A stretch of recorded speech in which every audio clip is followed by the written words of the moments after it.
Sign it by Friday, Mama. You're too old to be rattling around in this big house alone, Trevor said, sliding the deed across the kitchen table like a check he expected her to cash. What Trevor did not know, pushing that paper at his mother like money already spoken for, was that the house on Garfield Avenue had not answered to a single person's name in 19 years. Not hers, not his. And the man who arranged it that way was 19 years in the ground. Yvonne Brooks did not reach for the pen. She had spent that very morning at the same table, reading glasses down on her nose, slotting a single sheet of paper into the last tab of a green accordion folder. The mortgage payoff letter.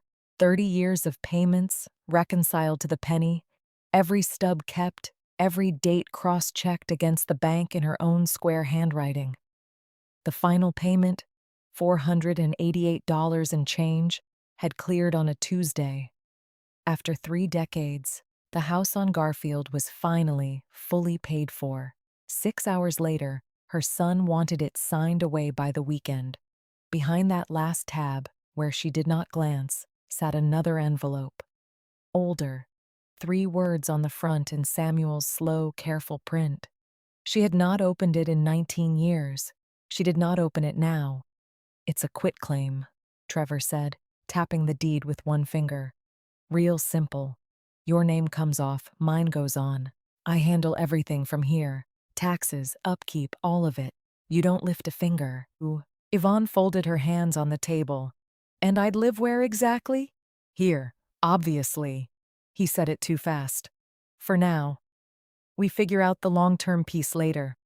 There's a real nice place out on County Road 5. They do meals, activities. I make my own meals, Trevor." He sighed the way he had been sighing at her since he was 16, like patience was a tax she kept making him pay. "Mama, be reasonable. You're 62 years old, alone in 4 bedrooms. The market down in Columbus is moving right now today, and this is dead money just sitting here. Honestly, you should be thanking me. Nobody else is going to take a house this old off your hands and actually do something with it." There it was. Yvonne let that one sit. She had raised this boy on a clerk's salary and a widow's discipline, and she could read him the way she read a chart with a page out of order. The thing he wasn't saying was louder than the thing he was. His phone buzzed against the wood. He flipped it face down without looking, which was not like him. He had driven up from Columbus that morning, an hour each way, and he had been driving up a lot lately, tired around the eyes, short in the mouth. 3 weeks back, she had hung his coat in the hall closet, and a business card had slid out of the pocket onto the floor. A Columbus number, a name she didn't recognize, and 2 small words underneath it she did not like the shape of. She had set it on the side table without a word. The next time she looked, it was gone. "Friday," he said, standing, jingling his keys. "I'll even bring the notary up here so you don't have to go anywhere. Just have it ready to sign." Yvonne reached out and squared the deed until its edge ran parallel to the table. Then she set the pen down beside it. She had not picked it up. She wanted that part on the record, even if the only witness was the hum of the refrigerator. "I don't get loud," she said. "I get it on the record." He didn't hear it. People like Trevor rarely heard the quiet part. He was still talking when she picked up her phone. "And don't let that old lawyer of Dad's talk you in circles, Mama. This is family business. We don't need some attorney charging us by the hour too." She had already dialed. She knew the number by heart, the way you carry a few numbers your whole life without meaning to. It rang once. Trevor thought he was watching his mother give in. He was not. He was watching the first domino of his own undoing tip over, and he would not feel it land for 5 more days. The woman holding that phone had been underestimated at this exact table for 30 years. She had gotten good at it, and the call she was placing would reach the one person on earth who knew what Samuel Brooks had quietly done with this house, long before anyone thought to come and take it. But to understand that, You have to set the pen back down and go back. Not 5 days, 30 years. Yvonne and Samuel Brooks bought the house in the spring of their second year married, back when Bellefontaine still had two hardware stores on Main Street, and you could hear the courthouse bell from the porch on a still night. 4 bedrooms, a wraparound porch with a swing, brick the color of a clay pot. The man at the bank had looked at Samuel's pay from the rail yard and Yvonne's from the hospital and said $61,000 was a stretch for a young couple. The numbers were tight. Yvonne had already run the math twice in her head. She knew they weren't tight. She knew exactly where every dollar went, because she was the one who sent it. That was the arrangement between them, unspoken and total. Samuel dreamed, and Yvonne kept the books. He could coax a junk car back to life over a weekend and make a whole room laugh without trying. He could not hold on to $20 to save his life. So she handled the money, all of it, the entire marriage. The mortgage went out on the first of every month in an envelope. She licked herself, and she wrote the confirmation number on the stub, and the stub went into the folder. Samuel used to watch her do it and shake his head, smiling. "Woman, you reconcile a checkbook like other folks pray." "Somebody has to," she'd say. And every so often, when the money got thin or the roof needed work and she went quiet over the columns, he would put his big flat hand against the kitchen wall, like he was feeling for a heartbeat under the plaster, and tell her the same strange thing. "Don't you fret about this house, Yvonne. This house keeps its own name." She never knew quite what he meant by it. She figured it was just Samuel being Samuel, talking to a building like it could hear him back. He was gone before his 50th birthday.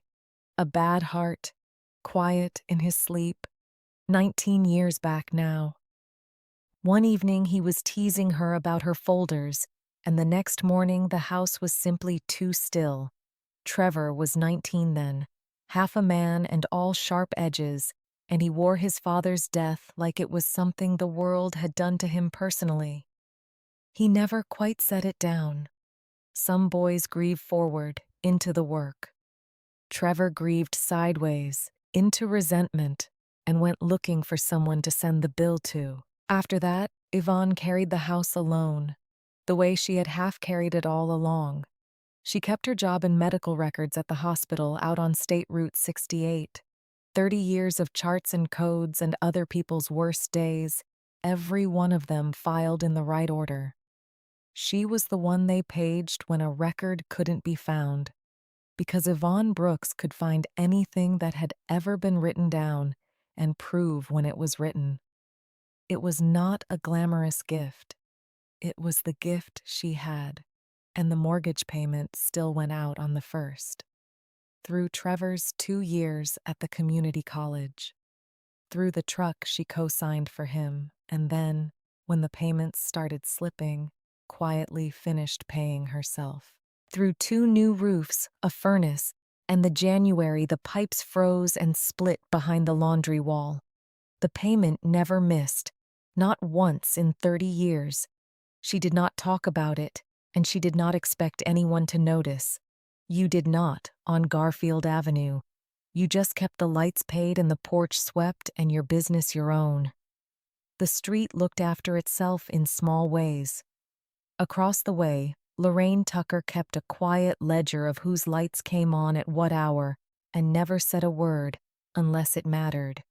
2 doors down, Dale Maddox plowed Yvonne's drive after every real snow and waved off the 20 she tried to press on him. On Sundays, there was peach cobbler at the church on Sandusky and the choir loud enough to rattle the good windows. It was not a big life. It was a paid-for one, built a payment at a time by a woman who never once raised her voice to do it. Trevor had moved down to Columbus a good while back to flip houses. Buy them ugly, the pitch went, fix them fast, sell them high. For a few years he sent pictures, kitchens with new white counters, a thumbs up in a hard hat. Lately the pictures had stopped. The visits had not. He came up more and more, and the more he came up, the less of him seemed to actually arrive. He took calls out in the yard with his back to the kitchen window, voice low. He checked his phone like it owed him money. Twice now he had asked, too casual, what the house was worth these days, and twice Yvonne had answered, more honest than he knew, more than money to me. He had not laughed. So the morning of the payoff letter and the afternoon of the deed were, as it happened, the same day. The bank had finally declared the house free and clear before lunch, and her son had tried to take it before supper. Yvonne sat at the table a long while after his truck pulled out of the drive and turned south, toward Columbus, toward whatever was waiting for him there that he would not name. She did not sign. She did not get loud. She got up and she got out the folder. Friday was 5 days off.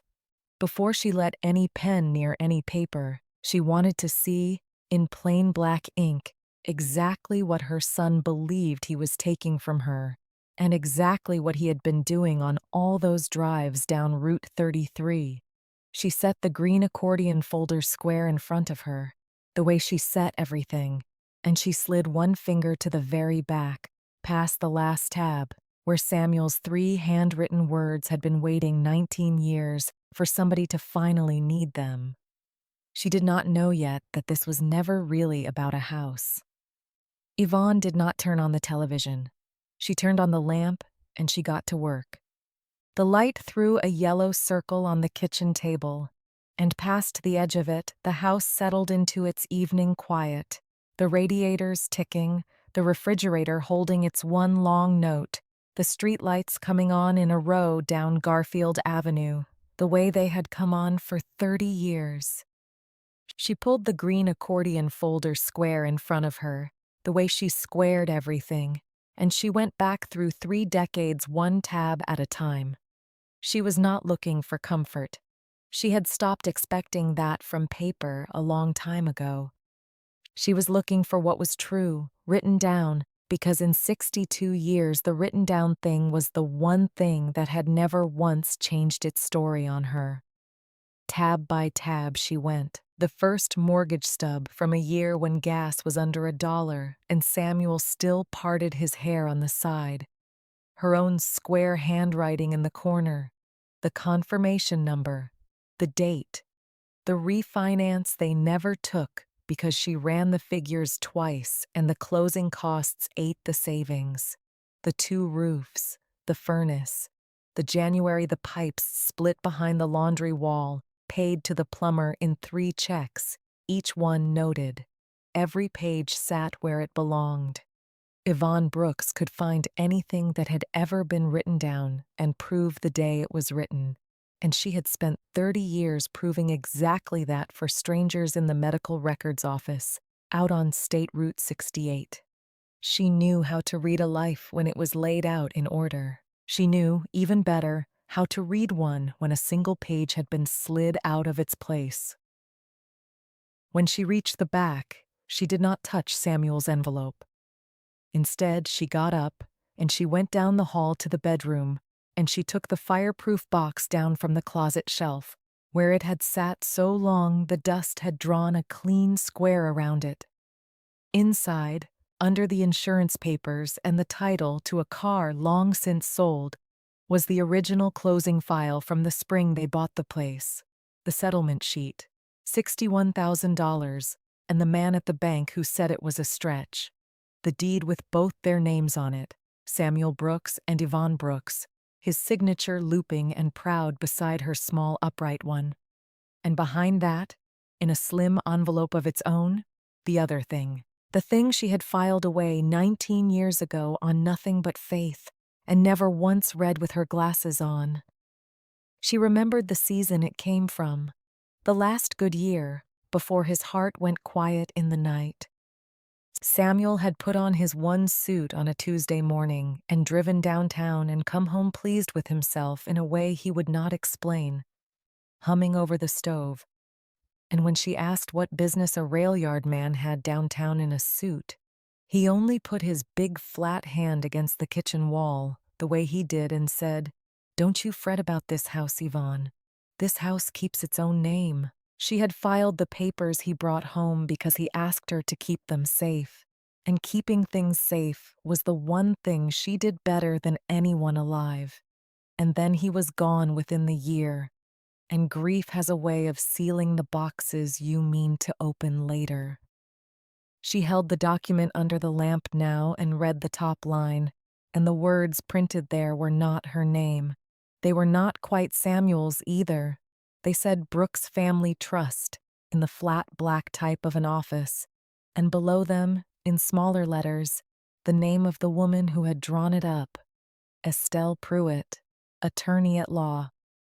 Yvonne set it down very gently, the way you set down a thing you have just realized you do not entirely understand. She had carried this house for 30 years. She had always believed she knew to the penny what she was carrying. For the first time, in the lamplight, she was not certain she had ever read the deed to her own life all the way to the bottom. That, she decided, was a question for Estelle. Some papers a person is not meant to read alone. Samuel had written 3 words on an envelope 19 years ago to tell her exactly that. She would have left it there for the night. She was tired, and the discovery had set a low hum going under her ribs that she did not care for. But a house keeps you busy whether you ask it to or not, and Trevor had slept in the spare room twice that week on his long road up from Columbus and back, and a made bed was a thing Yvonne could not walk past. So she carried the box back to the closet, and she went into the spare room to strip the sheets, and that is how she found it. Not snooping, tidying, the way it nearly always is. A large envelope had slid down between the nightstand and the bed, half under the dust ruffle, the thick kind that comes from an office and not from a person. She picked it up to set it on the dresser, and she saw the return address, and the low hum under her ribs went very still. Columbus.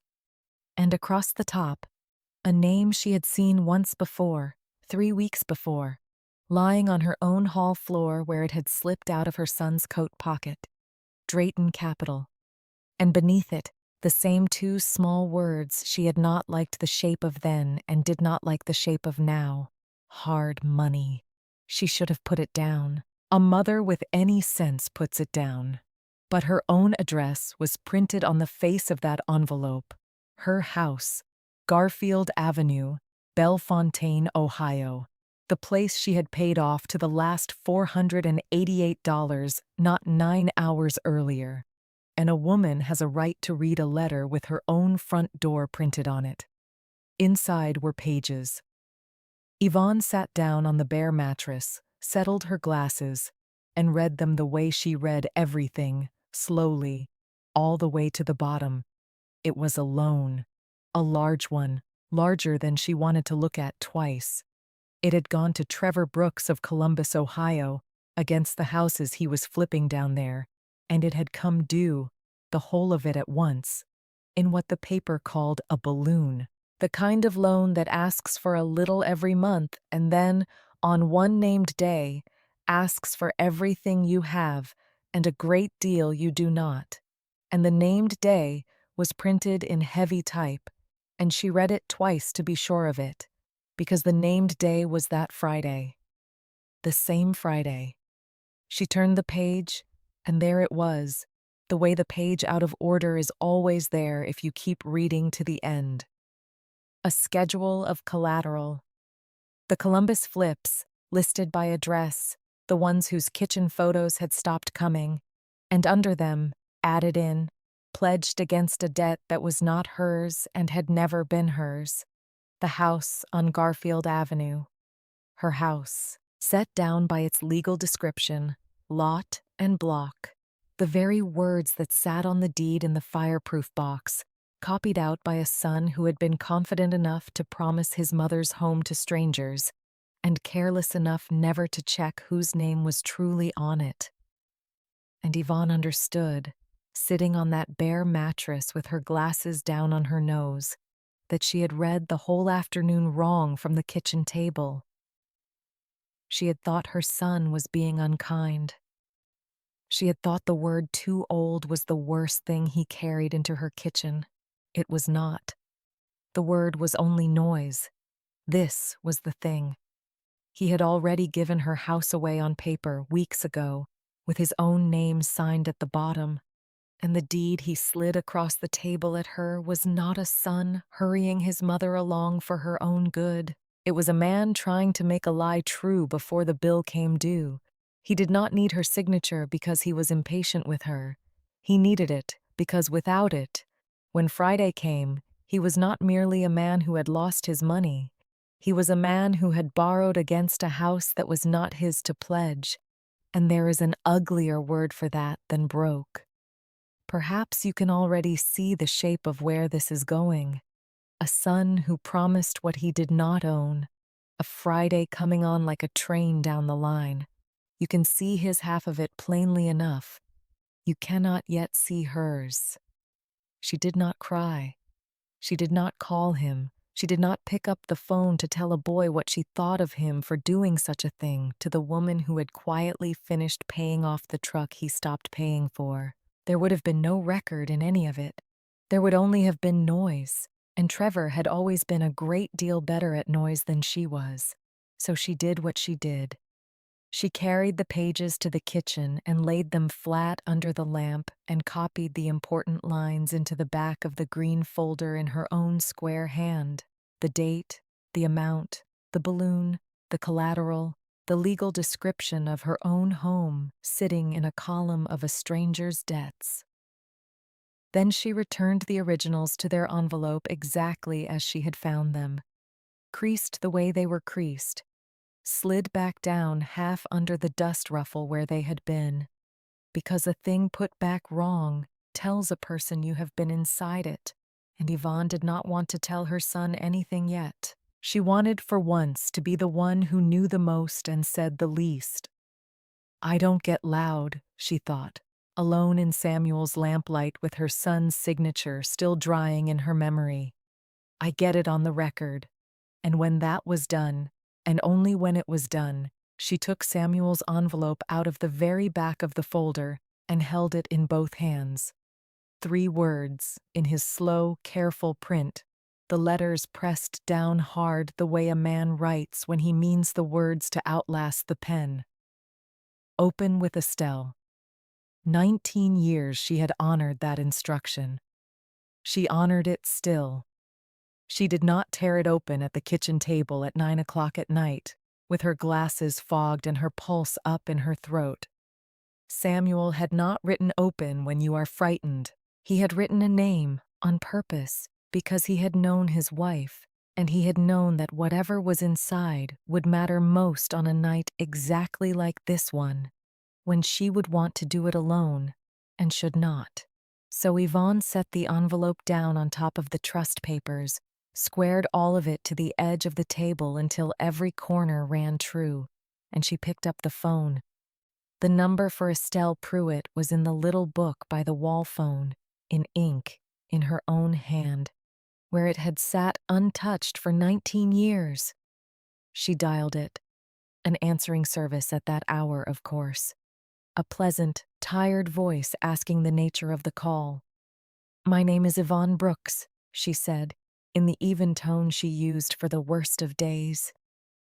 Mrs. Pruitt drew up some papers a long time ago for my late husband, Samuel Brooks.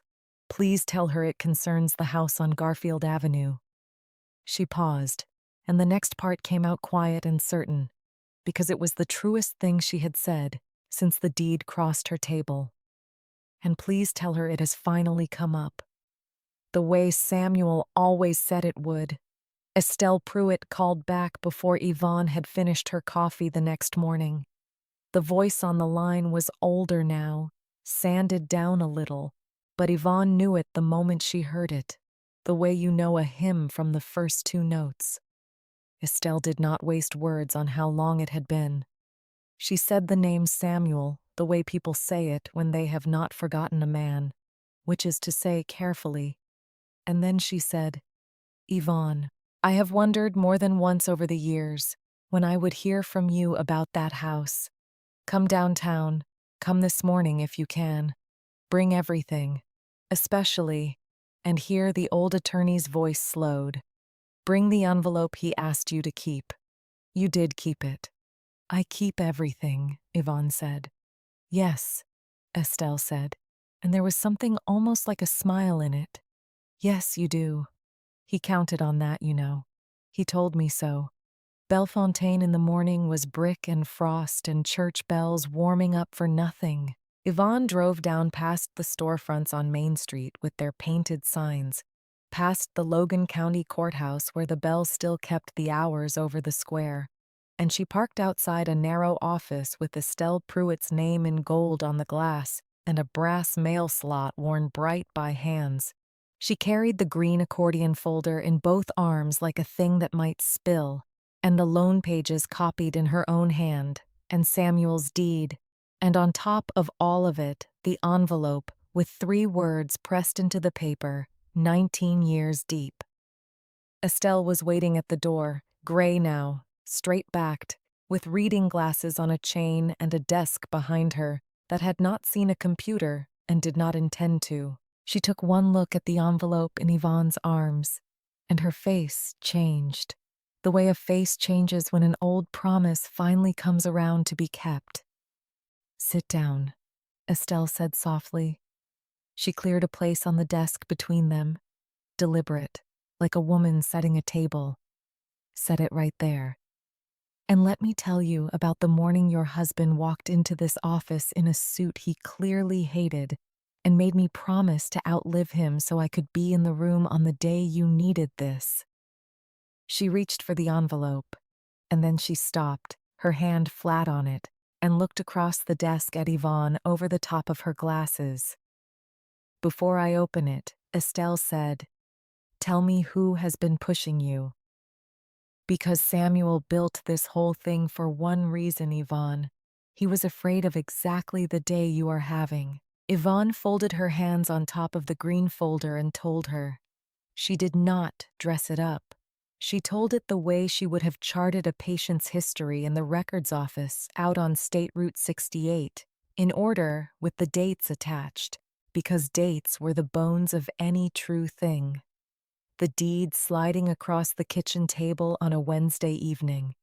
The word "too old," said the way a man says a word he has been practicing in the car. The pen she had set down beside it without picking it up. The Friday he had circled in his voice. And then, because Estelle's eyes had not once left her face, the rest of it. The thick envelope from Drayton Capital that had slid down half under the dust ruffle in the spare room. The balloon. The schedule of collateral with her own address copied into a stranger's column of debts, lot and block. The legal words lifted clean off the deed that had sat in her fireproof box for 30 years. She laid her own handwritten copy of the loan terms on the desk between them and smoothed it flat with the side of her hand, the way she smoothed everything. Estelle read it once, all the way to the bottom, her glasses low on her nose. She did not gasp. Women of her vintage and her line of work have long since spent their gasping on worse mornings than this. She only laid 2 fingers on the page when she reached the name day, the way you lay a hand on the arm of someone who has just missed a curb, and she said the word out loud. Friday. Friday, Yvonne said. The same Friday he wants your name on that deed. The same one? Estelle took her glasses off and let them hang on their chain against her blouse. And for a moment she looked not at Yvonne, but at the window, at the bare branches of the maple on the square, and the courthouse clock keeping its slow time beyond it. Then he hasn't told you why he's in such a hurry, she said. He's told you a story about your age. The truth is that on Friday, a man in Columbus is going to ask Trevor for a great deal of money all at once, and Trevor does not have it. And the only way he knows to stand in front of that man and not be a thief is to be able to say the house was always his to give. She put her glasses back on. He's not rushing his mother out of sentiment, Yvonne. He's racing a calendar. He needs the deed signed before Friday.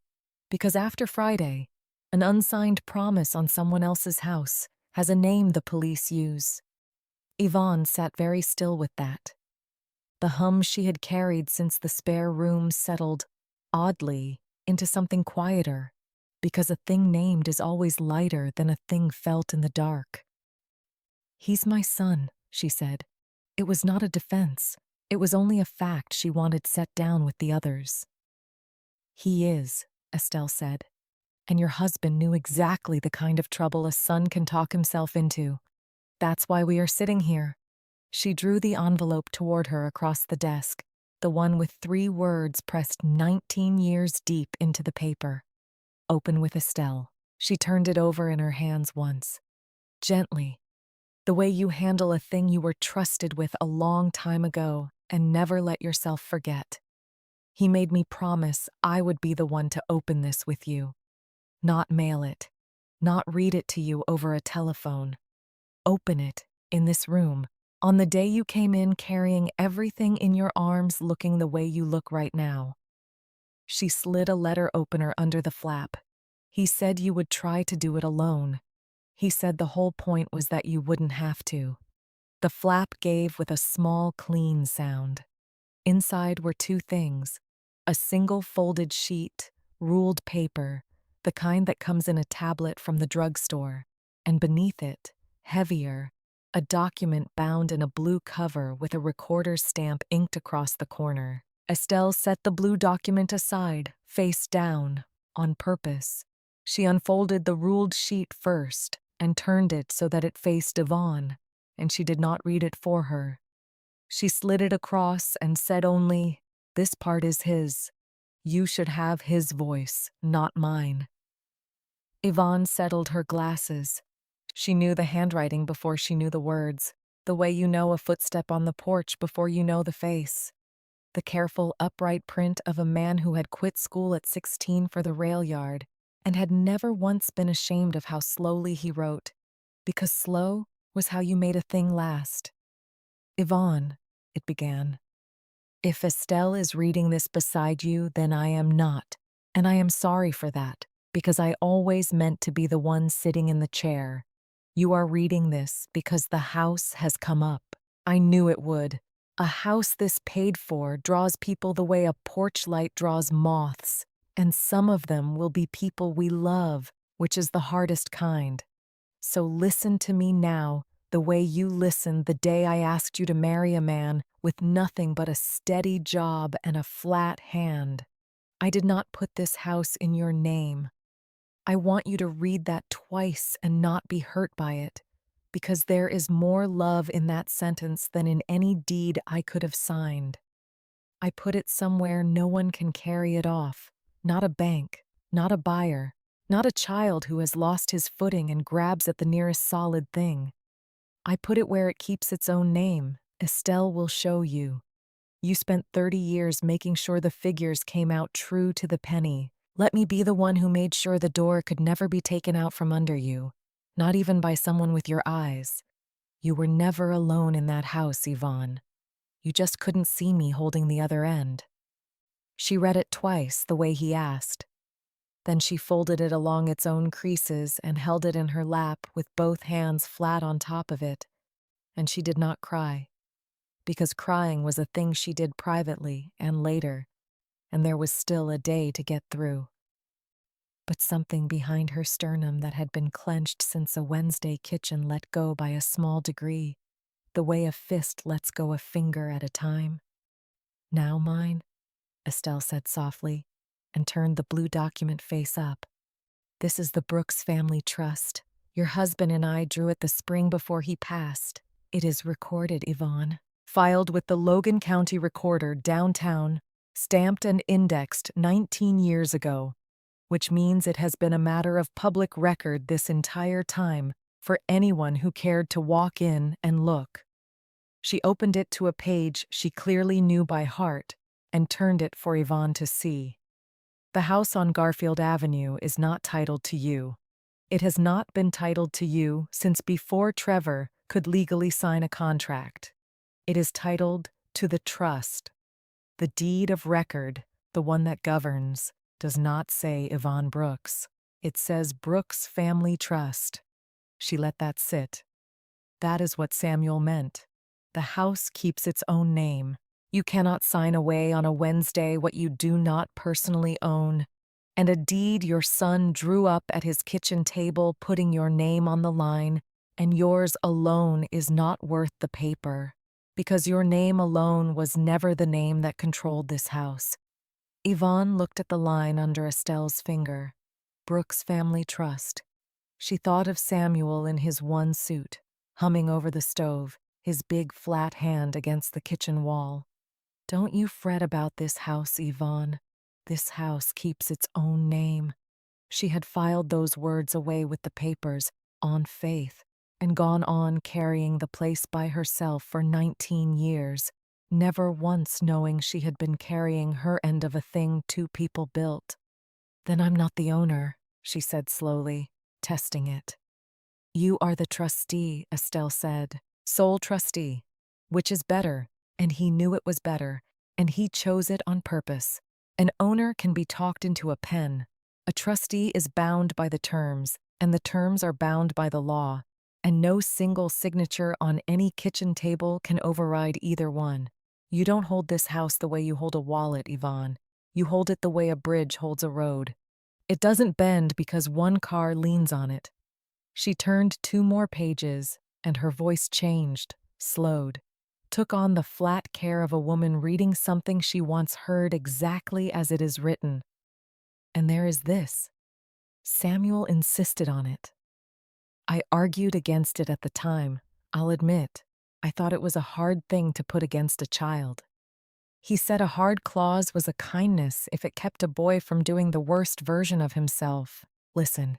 She read it aloud. One sentence, the way you read a verse at a graveside.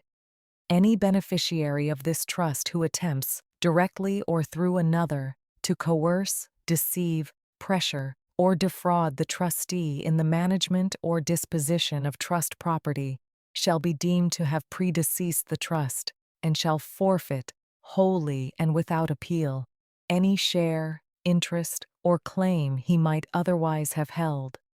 The office was quiet. Out on the square, the courthouse bell let go one stroke for the half hour, and the sound came in faint through the glass. Say that to me plain, Yvonne said. Estelle set the document down and folded her hands over it. Plainly, then. Samuel left Trevor a share of this house, to come to him when you no longer needed it, the way any parent would. But he wrote in a door that locks from the inside. The day Trevor tries to bully you, or trick you, or force your hand to sign over property you hold in trust, that is the day he stops being a beneficiary at all. Not punished, not reduced, erased, as far as this trust is concerned, as if he had gone before it.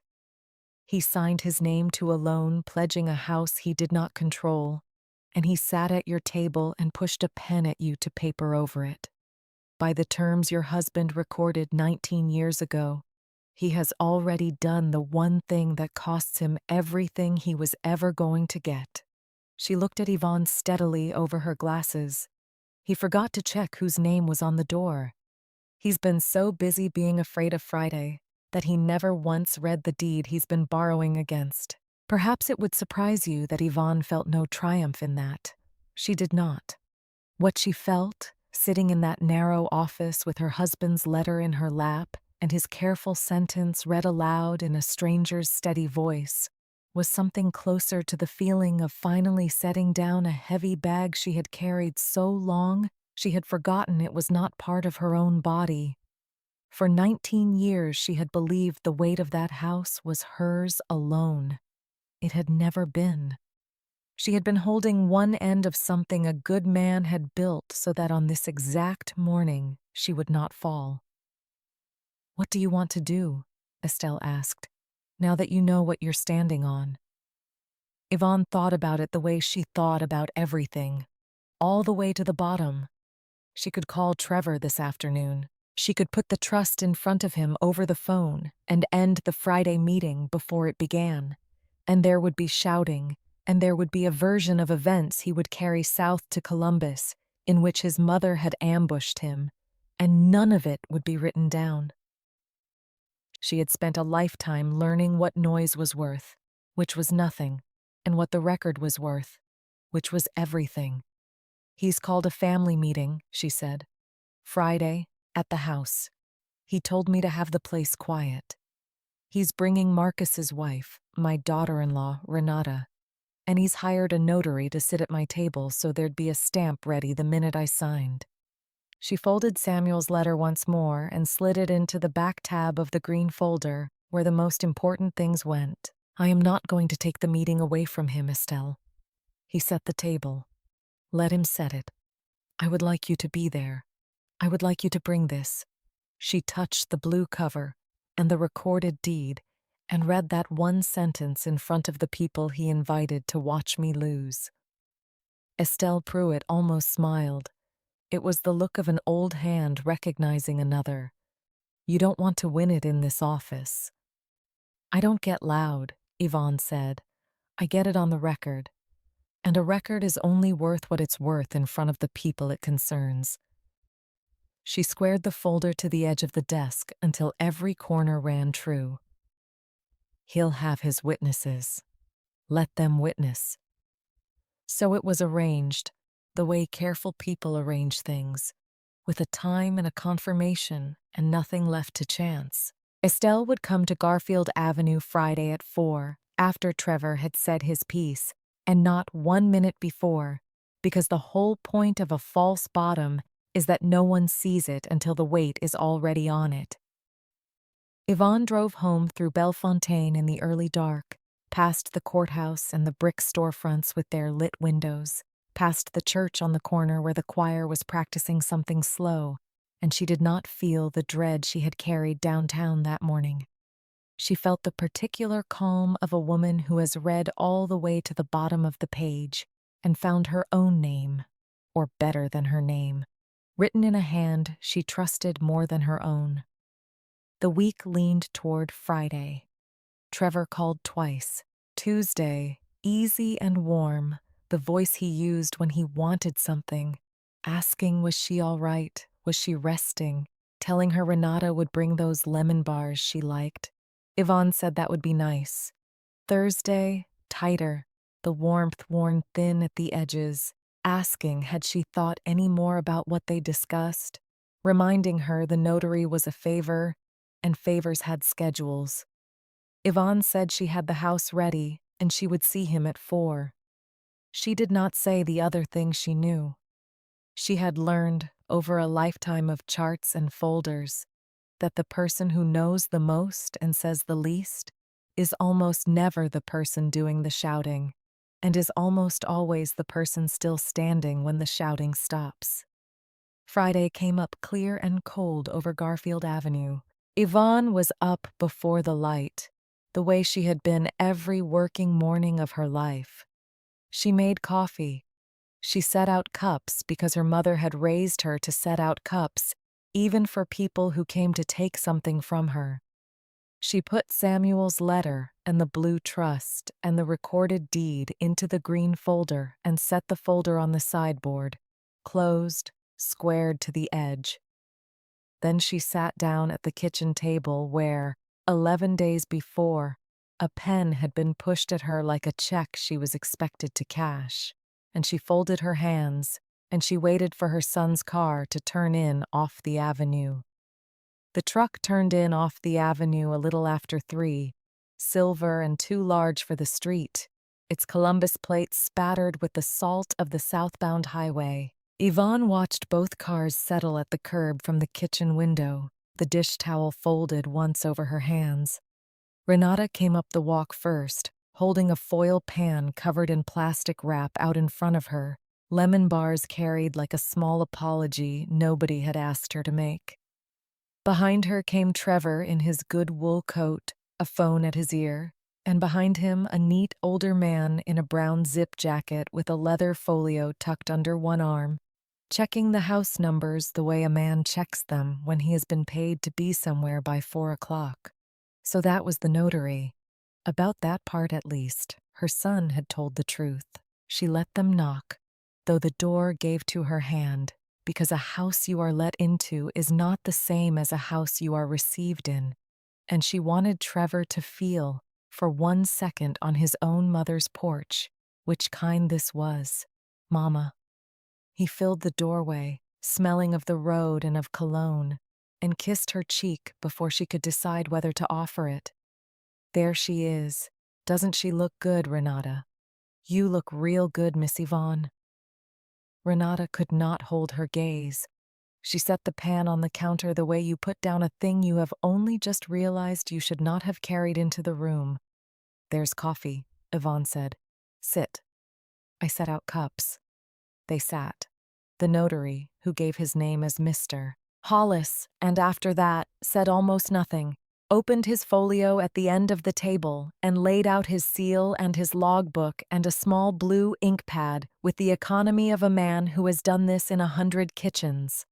Trevor took the chair across from her, the same chair he had pushed the deed at her from 11 days before, and he had the deed with him again, in a stiff manila envelope, and a good pen, and the bright, careful warmth of a man who believes the hard part is already behind him.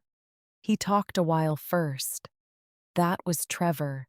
He talked about the winters, how the walk ice is over by the side door, how one fall on that step at her age. Mama, just one. He talked about Columbus, a unit in a nice building with an elevator and people her own age for cards, how he only wanted her looked after, how Daddy would have wanted her looked after.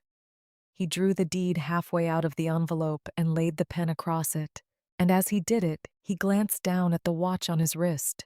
A quick flick of the eyes he could not help, because somewhere an hour south, a man he owed a great deal of money was keeping the same Friday clock. It's just your signature, Mama, he said, right there where Mr. Hollis marked it. Then it's done, and you never have to think about any of it again. Yvonne looked at the pen lying across her husband's old address, at her son's face, at Renata's hands nodding in her lap, at the notary waiting with his seal uncapped. Then she reached out and moved the pen, gently, off the deed and onto the bare cloth beside it, the way you move a knife from the edge of a table where a child is reaching. I asked someone to come by, she said. She'll be here directly. I'd like her in the room before I put my name to a single thing. Trevor's smile held, but the warmth behind it cooled by a degree. Who'd you ask? The doorbell rang. 4 o'clock, by the courthouse stroke that came faint across the square, a breath behind it.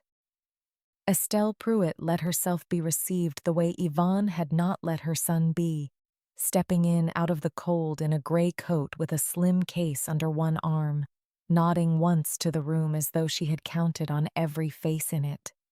Mr. Hollis, she said pleasantly, reading the notary's seal upside down from across the table. You can leave the book closed. There won't be a signing here today. And you are? Trevor was already on his feet. Estelle Pruitt. I drew your father's estate, Trevor.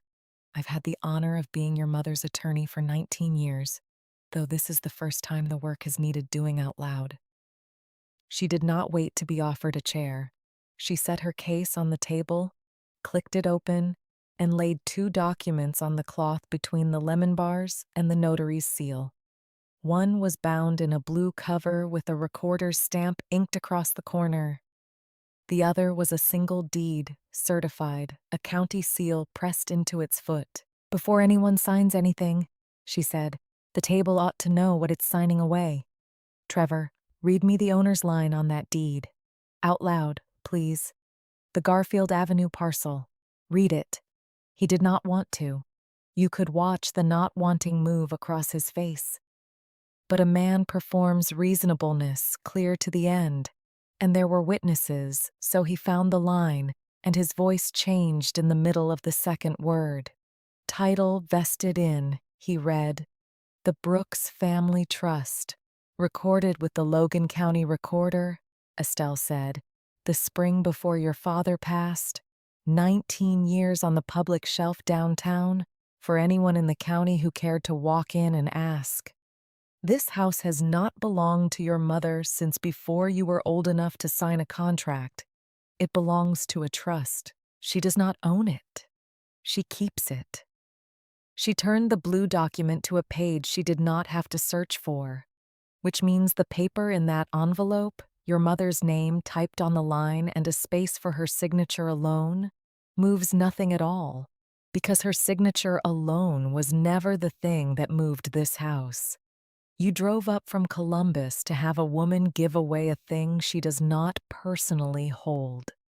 Mr. Hollis reached over without a word, slid the deed toward himself, read the owner's line for himself, and quietly capped his ink. I can't notarize this, he said, to no one in particular. The signatory isn't on title. Unhurried, he began to put his seal away. There is one line more, and I'll read it, because your father asked that it be read in exactly this kind of room. Estelle set a finger on the trust and read only the part that did the work.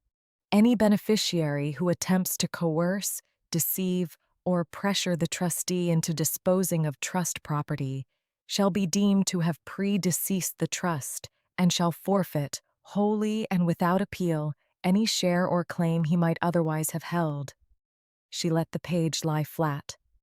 Plainly, Trevor, your father left you a share of this house to come to you one day in love, and he set a lock on it that closes the instant a child tries to force his mother's hand. You pledged a house you did not control to a lender in Columbus. You sat at this table and slid a pen across it. By the words your father recorded before you were even a grown man, you are no longer in this trust at all. Not lessened, gone from it, as if you had stepped out the door ahead of it. No one spoke. Out on the avenue, a car went by with its tires hissing on the wet brick. Renata had stopped working her hands and was looking at her mother-in-law with something that had traveled, in the space of 4 minutes, from discomfort all the way over into relief, because she had come to bear witness to a thing she had not found the courage to refuse, and now she would not have to watch it happen. Mama. Trevor's voice had lost the warmth entirely. You did this to me. No. Yvonne did not raise her voice, and her hands stayed folded on the cloth. Your father did this, a long while before you were ever afraid. I only kept the folder. She looked at her son a moment longer, at the boy somewhere inside the man who had come to take the one thing she had carried by herself for 30 years. You brought a pen to my table and a stranger and your brother's wife for an audience. I called the one person your daddy told me to call, and I let her bring what was already true. That's the whole of what I did, and I never once raised my voice to do it. He gathered the worthless deed back into its envelope with hands that were not quite steady, and he did not finish his coffee, and he left the lemon bars where Renata had set them, and inside the quarter hour both cars were gone from the curb.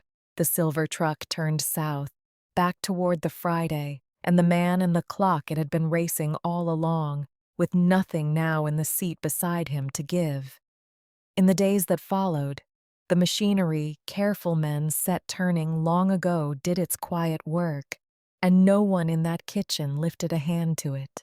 The lender in Columbus, learning that the collateral he had been pledged was a house already spoken for on a county shelf in another town, recorded his notice against the only ground Trevor truly held, the 3 half-finished flips on the south side, and the balloon came due, and the proceeding moved on those, and not 1 inch of it could reach Garfield Avenue, because the deed that governed the avenue had stood on the Logan County record in a dead man's slow and upright hand since before any of it began.